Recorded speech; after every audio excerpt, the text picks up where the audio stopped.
भारत रत्न बाबा साहब डॉक्टर भीमराव अंबेडकर के योगदान को लेकर भारतीय जनता पार्टी राजस्थान द्वारा पूरे प्रदेश में संविधान गौरव यात्रा अभियान चलाया जा रहा है। भाजपा के जिला मीडिया प्रभारी सुरेंद्र शर्मा ने बताया कि भाजपा द्वारा बाबा साहब के विचारों को लेकर संविधान गौरव यात्रा अभियान का शुभारंभ 11 जनवरी 2025 को जयपुर प्रदेश कार्यालय से किया गया। संविधान गौरव यात्रा को लेकर भारतीय जनता पार्टी सवाई माधोपुर जिला कार्यालय पटेल नगर पर आज भाजपा के प्रदेश मंत्री एवं खंडार विधायक जितेंद्र गोठवाल ने प्रेस वार्ता को संबोधित किया।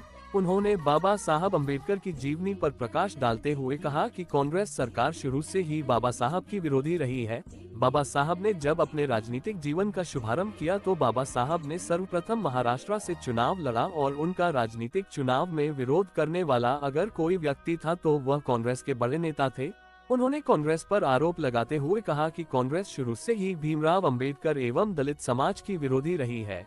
गोठवाल ने कहा कि भारतीय जनता पार्टी ने भारत रत्न डॉक्टर भीमराव अंबेडकर के विचारों को अपनाया है। बाबा साहब की न्याय, समानता और सशक्तिकरण पर आधारित एक आदर्श राष्ट्र की परिकल्पना थी, जिसको भाजपा ने अपनाते हुए सामाजिक और आर्थिक सुधारों की दिशा में अनेक कदम उठाए हैं। बाबा साहब को भाजपा समर्थित सरकार ने भारत रत्न प्रदान किया तथा सन 1990 में संसद में उनका चित्र भी स्थापित किया। भाजपा ने अनुसूचित जाति और जनजाति के लिए आरक्षण को 10 वर्षों के लिए बढ़ाया।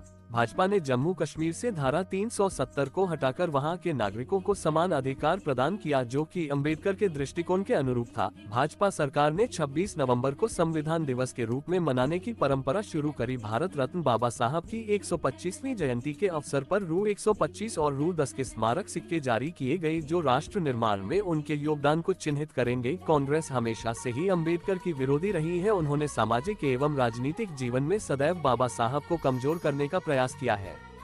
प्रेस वार्ता को भाजपा जिलाध्यक्ष सुशील दीक्षित ने भी संबोधित किया। उन्होंने भाजपा सरकार की उपलब्धियों को लेकर कहा कि स्वामी विवेकानंद की जयंती 12 जनवरी पर मुख्यमंत्री भजनलाल शर्मा ने प्रदेश के हजारों युवाओं को सरकारी नौकरी की सौगात दी।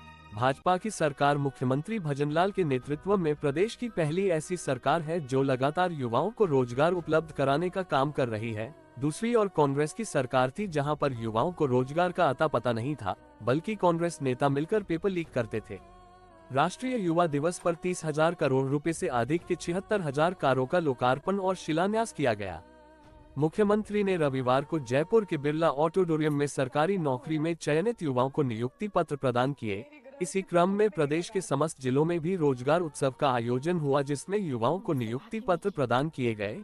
इस आयोजन के तहत 13,500 से अधिक युवाओं को नियुक्ति पत्र मिले। आज प्रदेश की भाजपा सरकार पेपर लीक करने वाले आरोपियों को जेल की सलाखों के अंदर डाल रही है। दूसरी ओर युवा रोजगार साथियों को रोजगार उपलब्ध करा रही है और श्रेष्ठ बात यह है कि पहले के 2 साल का परीक्षा कैलेंडर भी जारी किया गया, जिसमें युवा बेरोजगारों को परीक्षा में तैयारी करने का मौका मिलेगा। कांग्रेस के नेता इस बात से चिंतित है कि युवा हितैषी का बेटा मुख्यमंत्री भजनलाल शर्मा युवाओं की और बेरोजगार की चिंता क्यों कर रहा है। आज भजनलाल के नेतृत्व में भर्ती प्रक्रिया को समय पर पूरा किया जा रहा है।